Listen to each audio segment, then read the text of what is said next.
Setelah di arc sebelumnya Yuta berhasil menyelamatkan Yuji, para murid SMK Jujutsu pun kini bersiap buat menghadapi cooling game yang bakal diadakan oleh Geto palsu. Nah, di arc ini kita bakal dapat penjelasan lengkap tentang cooling game, mulai dari tujuan sampai proses jalannya Battle Royale tersebut. Jadi bakal banyak banget infodump di arc ini dan semoga penjelasan di video ini bisa dipahami.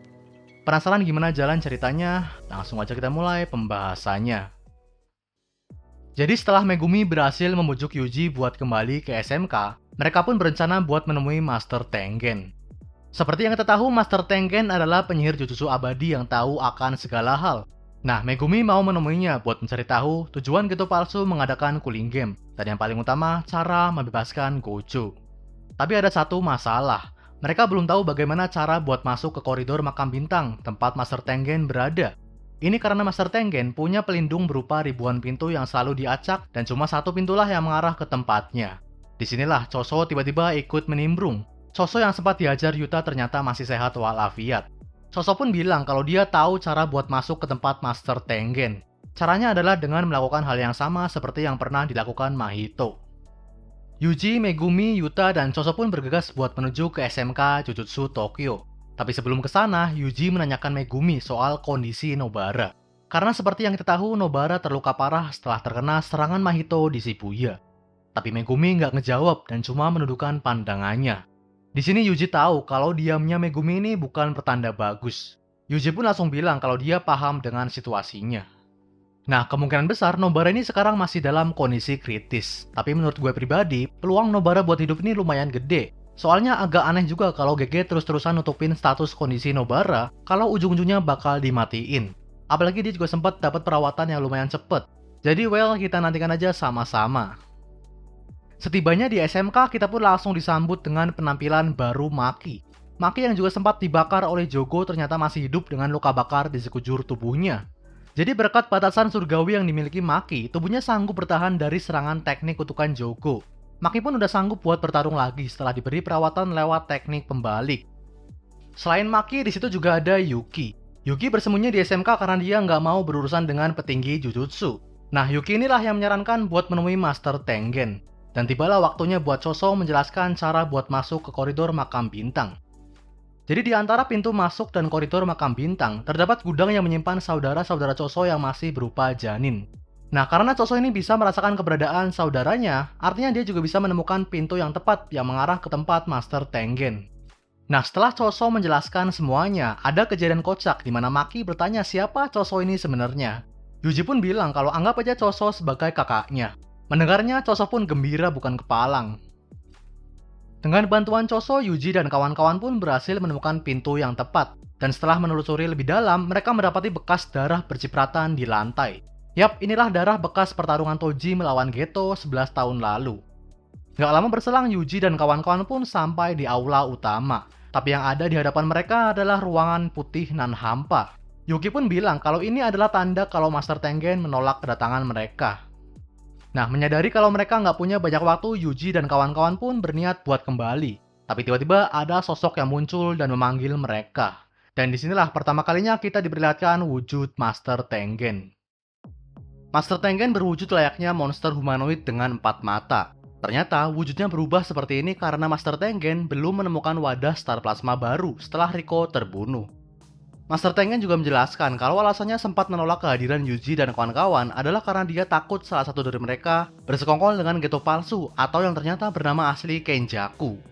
Kenjaku adalah penyihir jahat atau pengguna kutukan yang telah hidup sejak ribuan tahun yang lalu dengan terus berpindah-pindah tubuh. Di hadapan Master Tengen, Yuta pun bilang kalau alasan mereka datang adalah buat menanyakan dua hal, tujuan Kenjaku dan cara membebaskan Gojo. Master Tengen pun bilang kalau dia bersedia menjawab pertanyaan tersebut, tapi dia punya syarat. Salah dua dari Yuta, Yuki, dan Choso harus bersedia menjadi penjaganya. Alasannya karena Master Tengen memprediksi kalau Kenjaku bakal datang menyerangnya. Untuk apa? Disinilah Master Tengen menjelaskan tujuan dari Kenjaku. Tujuan utama Kenjaku adalah memaksa seluruh umat manusia di penjuru Jepang buat berevolusi. Caranya adalah dengan menggabungkan mereka dengan Master Tengen. Jadi karena Master Tengen gagal bergabung dengan Riko dulu, tubuhnya kini mengalami evolusi. Dan sekarang bukan hal mustahil lagi buatnya buat bergabung dengan manusia yang bukan wadah star plasma. Jiwa Master Tengen yang telah berevolusi juga telah menyebar ke seluruh penjuru Jepang, dan wujud yang ada di hadapan Yuji dan kawan-kawan adalah wujud yang dibentuk lewat teknik penghalangnya. Ini artinya satu persatu warga Jepang bisa bergabung dengan Master Tengen, dan berevolusi menjadi sosok yang melebihi seorang penyihir. Dan kalau ada satu aja orang yang berevolusi dan lepas kendali, penghalang Master Tengen nggak bisa lagi diandalkan. Kejahatan pun bakal menyebar dan menyelimuti bumi. Artinya, kekacauan yang terjadi di Tokyo kini bakal terjadi juga di seluruh penjuru dunia. Lalu muncullah pertanyaan, kenapa Master Tengen nggak menolak aja penggabungannya? Nah, inilah akar masalahnya. Master Tengen yang telah berevolusi sekarang lebih mirip ke roh kutukan dibanding manusia. Artinya, dia bisa aja diserap oleh Kenjaku lewat teknik kutukan Geto.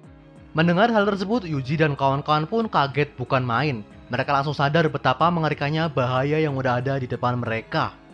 Lalu Yuki pun bertanya, kenapa baru sekarang Kenjaku menjalankan rencananya, padahal dia telah hidup lebih dari 1000 tahun. Dan Master Tengen menjelaskan kalau dulunya Kenjaku memang pernah berniat buat melakukan hal yang sama, tapi dia telah 2 kali dikalahkan oleh pemilik Six Eyes. Kenjaku bahkan pernah membunuh pemilik Six Eyes dan wadah Star Plasma saat mereka masih berumur kurang dari 1 bulan. Tapi di hari penggabungan, pemilik Six Eyes dan wadah Star Plasma yang baru terlahir. Artinya, Master Tengen, wadah Star Plasma, dan pemilik Six Eyes itu selalu terikat oleh takdir. Setelah itu, Kenjaku pun mengganti strateginya dari membunuh pemilik Six Eyes ke menyegelnya, dan langkah pertamanya adalah mencari kotak alam penjara. Tapi situasi baru benar-benar memburuk setelah adanya insiden yang gak terduga 11 tahun lalu, yaitu saat wadah Star Plasma Riko Amanai terbunuh. Dalangnya siapa lagi kalau bukan Toji. Jadi Toji yang punya batasan surgawi dan terbebas dari energi kutukan telah merusak takdir Master Tengen, Riko, dan Gojo. Kalau kita urutkan efek dominonya, mungkin kayak gini.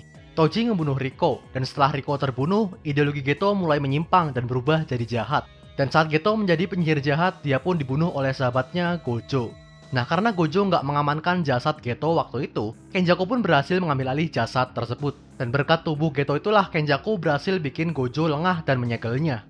Nggak cuma itu aja, teknik Geto juga bakal dipakai buat menyerap Master Tengen. Artinya, saat ini Kenjaku punya bidak-bidak yang dibutuhkan buat melancarkan aksinya. Nah, Cooling Game ini sendiri berperan layaknya ritual. Dengan memanfaatkan energi kutukan peserta yang ikut serta penghalang yang mengelilingi, seluruh penduduk Jepang bakal dibawa ke sisi lain atau Higan. Dengan ritual tersebutlah proses penggabungan dengan Master Tengen bakal dilakukan. Istilah Higan sendiri biasanya merujuk ke dunia setelah kematian atau akhirat. Tapi kita belum tahu tempat spesifiknya itu gimana kalau di universe Jujutsu Kaisen. Nah, guna melancarkan ritual ini, Kenjaku juga memasang sumpah terikat, yaitu dengan nggak berlaku sebagai Game Master. Artinya, meski Kenjaku dibunuh, Cooling Game bakal tetap berlangsung sampai semua peserta mati. Ini berarti satu-satunya cara buat menyelamatkan Sumiki adalah dengan bergabung ke Cooling Game, memperoleh poin yang cukup dan mengajukan aturan agar Sumiki dan peserta yang gak mau ikut bisa keluar. Ini sesuai dengan aturan nomor 6. Itulah jawaban Master Tengen soal tujuan Kenjaku mengadakan Cooling Game. Sebelum menjawab pertanyaan kedua soal cara membebaskan Gojo, Master Tengen meminta buat memutuskan siapa yang bakal jadi penjaganya. Dan di situ Choso dan Yuki menawarkan diri. Choso bersedia karena dia ingin melawan Kenjaku, sosok yang juga jadi dalang eksperimen janin kutukan Death Painting. Sementara Yuki masih ingin berdiskusi dengan Master Tengen. Nah, alat buat membebaskan Gojo sendiri ada pada kotak yang dimiliki Master Tengen. Kotak tersebut adalah gerbang belakang alam penjara. Dengan membuka kotak tersebut, Gojo pun bisa dibebaskan. Tapi sayangnya cuma pemilik gerbang depan atau Kenjaku lah yang bisa membukanya. Artinya, gerbang belakang ini perlu dihancurkan secara paksa, memakai senjata yang bisa menonaktifkan teknik kutukan. Contohnya, tombak surga terbalik yang pernah dipakai Toji, atau tali hitam yang pernah dipakai Miguel. Nah, masalahnya kedua senjata tersebut telah dihancurkan oleh Gojo sendiri. Yuta juga sempat ke Afrika buat mencari tali hitam, tapi hasilnya nihil. Tapi Master Tengen masih punya satu cara lagi buat membebaskan Gojo, yaitu dengan memakai teknik salah satu peserta Cooling Game yang bernama Kurusuhana atau si Malaikat. Kurusu adalah penyihir dari 1000 tahun yang lalu dan punya teknik buat mematikan segala teknik kutukan. Dialah yang jadi kunci terakhir buat membuka gerbang belakang alam penjara. Lokasi Kurusuhana sendiri ada di koloni sisi timur Tokyo. Nah, apa itu koloni? Jadi di Cooling Game ini bakal ada 10 arena pertarungan yang tersebar di seluruh penjuru Jepang, terkecuali Hokkaido yang dianggap sebagai tanah keramat. Nah, arena inilah yang disebut dengan koloni. Tiap-tiap koloni dikelilingi oleh tirai dan terhubung oleh garis yang bakal membawa seluruh penduduk Jepang ke sisi lain atau Higan. Menurut Master Tengen sendiri, ritual cooling game ini bakal berlangsung selama kurang lebih 2 bulan. Berikutnya, Yuji dan kawan-kawan pun membahas 8 aturan cooling game bersama Master Tengen. Nah, berhubung Rekomanga udah bahas secara lengkap aturan-aturannya di video lain, kalian bisa langsung aja tonton video tersebut. Jadi setelah mendiskusikan seluruh aturan yang ada, Yuji dan kawan-kawan pun bersiap buat berpisah dan menjalankan peran mereka masing-masing. Soso dan Yuki bakal tetap di makam bintang buat menjaga Master Tengen. Sementara Maki berencana buat mencari senjata kutukan di tempat Kamiya Juso dan kediaman klan Zenin.